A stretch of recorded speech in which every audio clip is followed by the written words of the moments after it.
In this lesson, we're going to go over the Pythagorean Theorem, something that I'm pretty sure all of you guys learned in middle school. But then we're going to do a couple of things that add on to this and essentially teach you something new called the Pythagorean Inequalities Theorem to help determine what type of triangle you have. Okay, so we'll do all that in this video.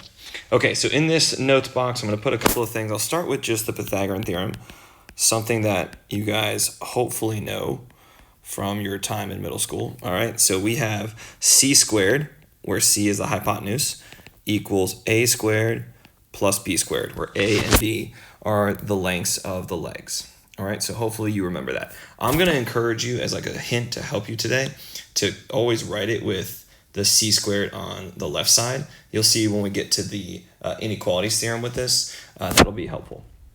Okay, the next thing I want to talk about is called a Pythagorean triple.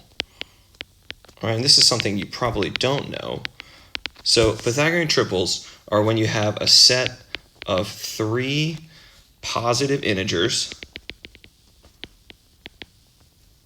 and we'll just go ahead and call them A, B, and C. All right, and they satisfy, so that satisfy the Pythagorean theorem.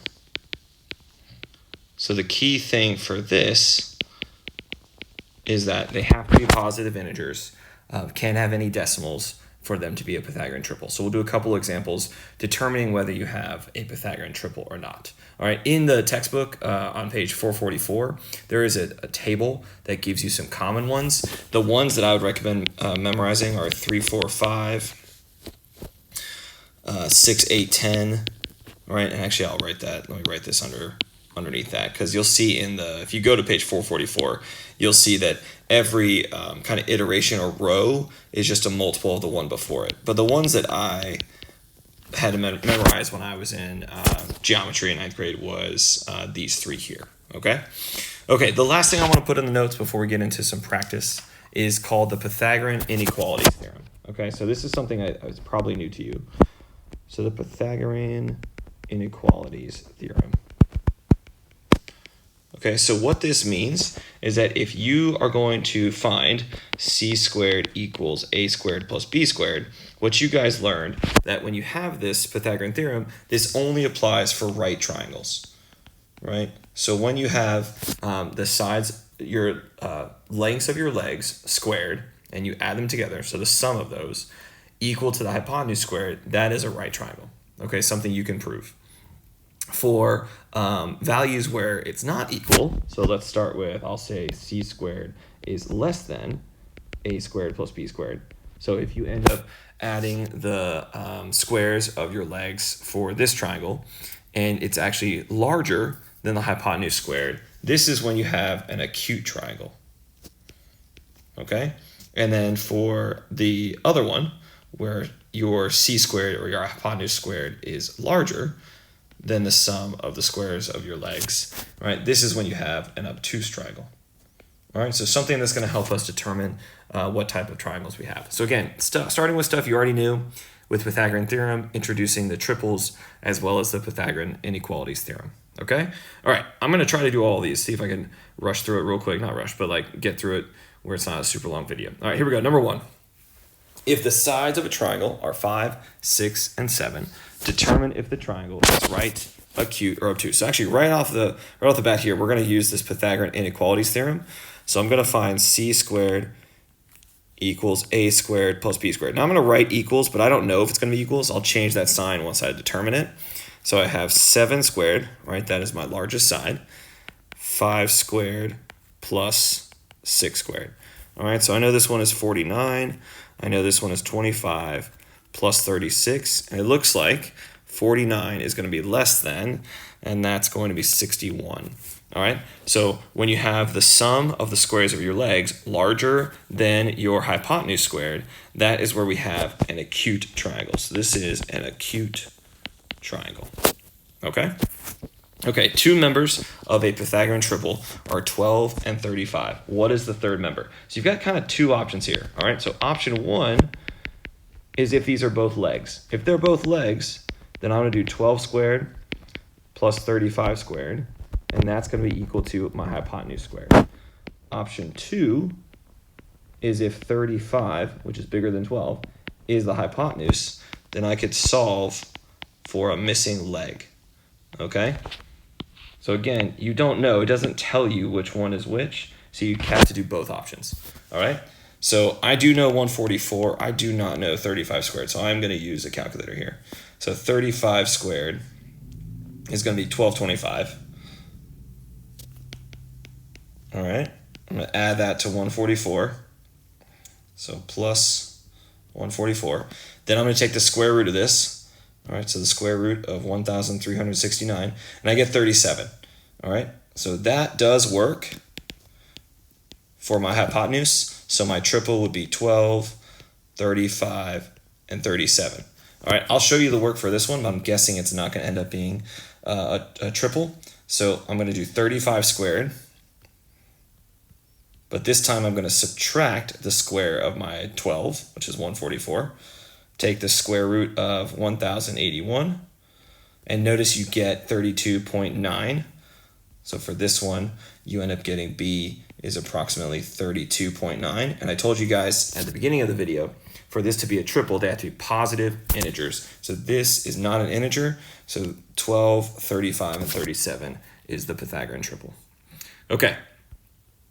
Number 3, determine whether the segments form a triangle. If so, is the triangle acute, right, or obtuse? So this is actually bringing in something from previous lessons where we want to make sure first that the sides that are smallest, or the two smaller sides, add to be larger than the larger side. So let's see, 5 plus 4 here. So 5 plus 4 is 9. 9 is greater than 8. So yes, it is a triangle, all right? And now I need to go ahead and do 8 squared equals 4 squared plus 5 squared. That's 64, that's 16, and that's 25. Looks like this one is going to be larger. So 16 plus 25 is going to be 41.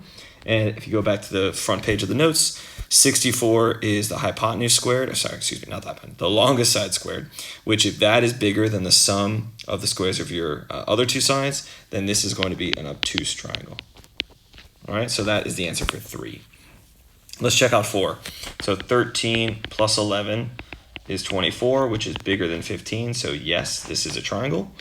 Checking out 15 squared equals 11 squared plus 13 squared. So that's going to be 225 is 121 plus 169. Don't know what that is. I'm guessing this is going to be smaller though. That's going to be, let's see, 0. I think it's just going to be 90. Is that right? Let me confirm. 290. 11 squared plus 13 squared. It's 290, yes. Excellent. Confirmed. So you can see that the sum of the two smaller sides of those squares is bigger than the larger side squared. So this is going to be an acute triangle. All right, and number 5 is still with these same instructions. So I'll do number 5 here. Side lengths 4.6 plus 2.8. That's equal to 7.4, which if you look, compare that to your largest side, those are the same. And we learned in a previous lesson that the sum of the two smaller sides of a triangle have to add up to be more than the larger side, not equal to, they have to be at least greater than that. So this is actually not a triangle in number 5. Okay, number 6, two sides of a triangle are 33 and 65. What is the length of the third side? Again, kind of like, I think it was number 2. You don't know what the, if one of these, or if the 65 is a hypotenuse or if it's a leg. So we've got to do 2 options here. So option 1, I'll go ahead and think that they're both legs. So c squared. Now they do tell me it is a right triangle. So I'm going to use the Pythagorean theorem. All right, and these are much larger than I know. So I'm going to go ahead and add them together. 33 squared. So 33 squared plus 65 squared is 5314. The square root of 5,314 is 72.9. Okay, so approximately 72.9. Was it 5314, I believe? Confirm. Yes. Okay, now option 2. If we assume that 65 is the hypotenuse, then I'm going to write 65 squared equals 33 squared plus my other leg squared. So this is where I'm going to end up subtracting 65 squared minus my other leg, or one of my legs squared, and then take the square root of 3136, and that's 56. So this was b squared equals 3136, and b is 56. So these are your two options for the length of the third side. It could be approximately 72.9, or it could be exactly 56. Those are the two options. Since it doesn't specify that it needs to be a triple where they have to be positive integers, we can use both of these would work. Okay, 7. All right, we've got two questions here to find the value of x and then tell whether the side lengths form a Pythagorean triple. So again, I'm finding the hypotenuse here. So I'll do x squared equals 10 squared plus 7 squared. So that's going to be 100 plus 49. So I need to go to my calculator to do the square root of 149, which is approximately 12.2. And what you should notice there is that that is not a positive integer. So this is not a triple, not a Pythagorean triple, okay? Because that is my hypotenuse. Now this one is one that I mentioned in the beginning of this video that I just memorized. All right, I'll show you the work for this. 13 squared equals 12 squared plus x squared. All right, that's 169 equals 144 plus x squared. So x squared equals 25, or x is 5. And that's one you should memorize. 5, 12, and 13 is a Pythagorean triple. So this one is a triple. Yes. Okay, last question, number 8. Kurt is building a rectangular deck. I'll go and draw the deck. It says that the deck is 10 feet by 23 feet. And we want to find the length of the diagonal. So make the diagonal, which is a right triangle. So we can use the Pythagorean theorem to find the length of this diagonal. So it's going to be, I'll just call it c squared equals 10 squared plus 23 squared. All right, I know this one is 100. I don't know 23 squared off the top of my head. Let's see. That is 529. So I need the square root of 629. I'm assuming this is not a triple. Let's see. So the square root of 629 is 25.1 approximately. I put feet, I apologize. Oh no, it is feet, my bad. So approximately 25.1 feet for the length of diagonal of this deck. All right, guys, that's it for this one. Check out the homework. Come see us if you have any questions during office hours. Good luck.